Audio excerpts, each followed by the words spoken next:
Sapiens, uma breve história da humanidade, de Yuval Noah Harari. Resumo do livro. Yuval Harari defende uma hipótese ampla em seu livro sobre como a nossa espécie, Homo sapiens, se sobressaiu das demais e se tornou espécie dominante no nosso planeta. Para sustentar essa teoria, o livro apresenta uma grande tese unificadora entre biologia, história, economia e física. O livro Sapiens junta todos esses assuntos para contar a história da humanidade.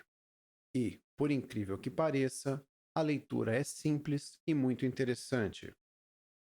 Com uma dose de bom humor e exemplos reais do que aconteceu, a obra é uma fotografia do nosso processo de evolução da humanidade.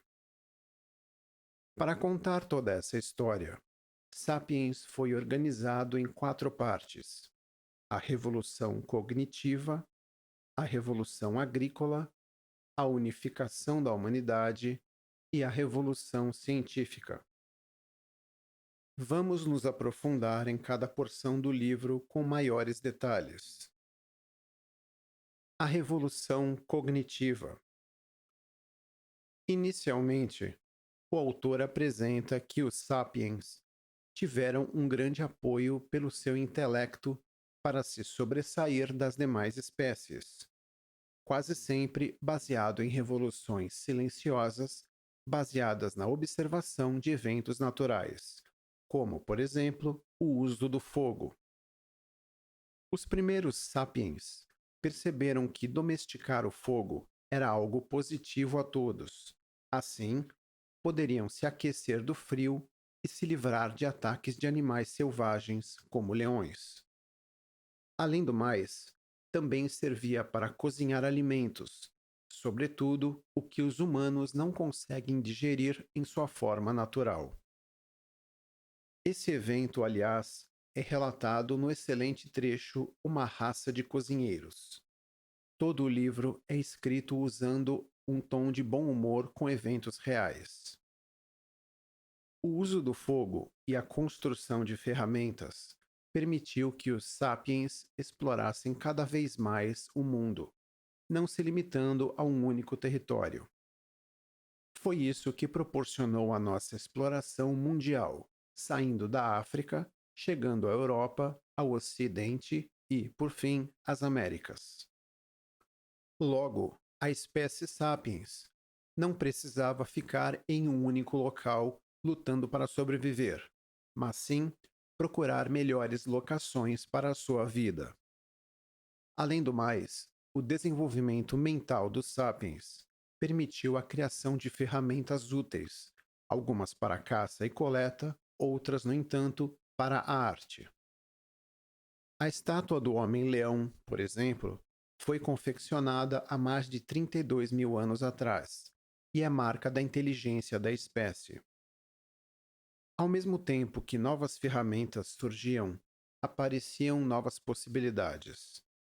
Isso tudo revolucionou e abriu um precedente grande para a história da humanidade.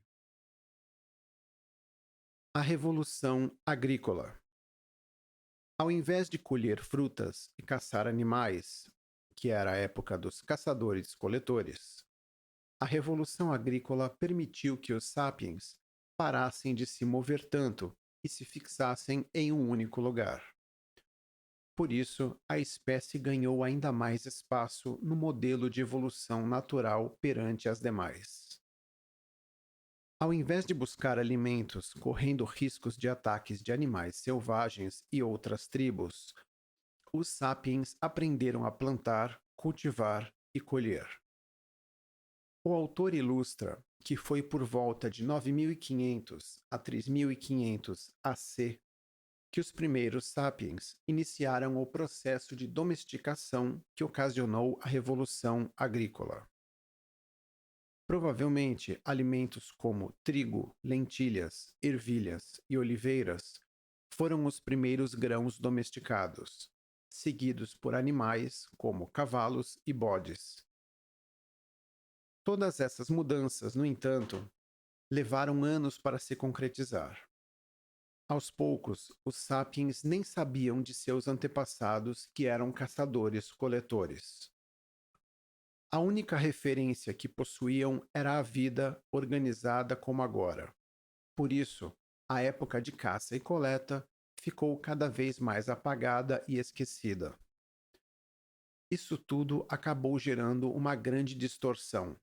Cada vez mais, os sapiens podiam viver em sociedades maiores e menos organizadas.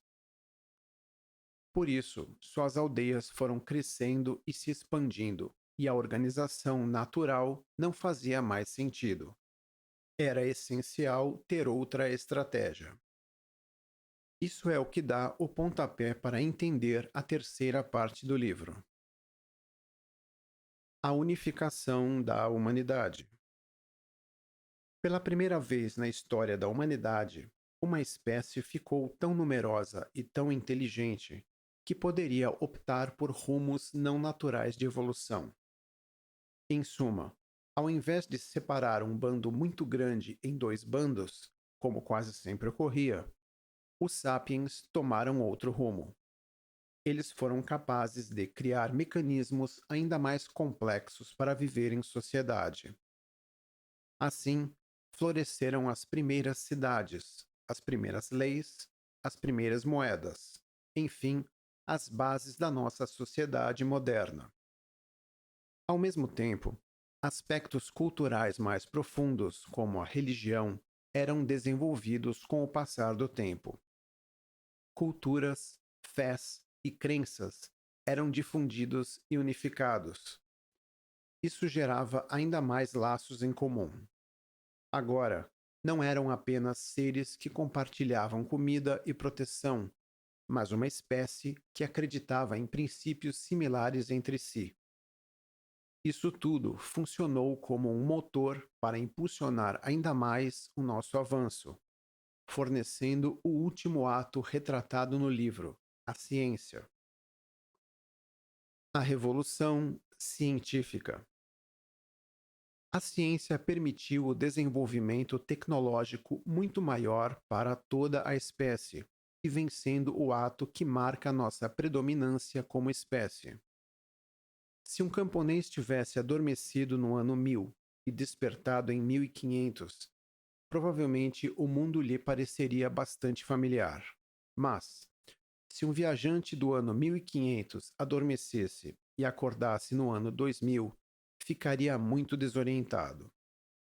Isso aconteceu pois, nos últimos 500 anos, a humanidade experimentou uma evolução sem precedentes na história, em grande parte patrocinada pelas invenções da ciência.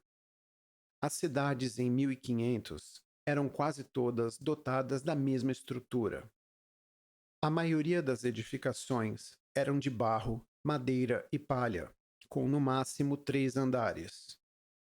As ruas eram caminhos de pedestres, cavalos, cabras e galinhas, e poucas carroças. À noite, a cidade toda ficava a um breu. Júlio Verne imaginou uma volta ao mundo em 80 dias. Hoje, se tivermos tempo e dinheiro disponíveis, fazemos a mesma viagem em 2 dias. Até 1968, os seres humanos haviam pisado apenas na superfície terrestre, e quase toda a vida estava na Terra. Em 1969, os humanos aterrissaram na Lua, e grande parte da nossa comunicação, hoje em dia, se deve aos satélites que orbitam a Terra. Na quarta e última parte do livro, Harari reflete sobre tais acontecimentos e apresenta como isso tudo moldou e modificou nossa realidade. As construções que serviram para impor nossa civilização, ao mesmo tempo que quase acabou com ela, sendo a bomba atômica o melhor exemplo.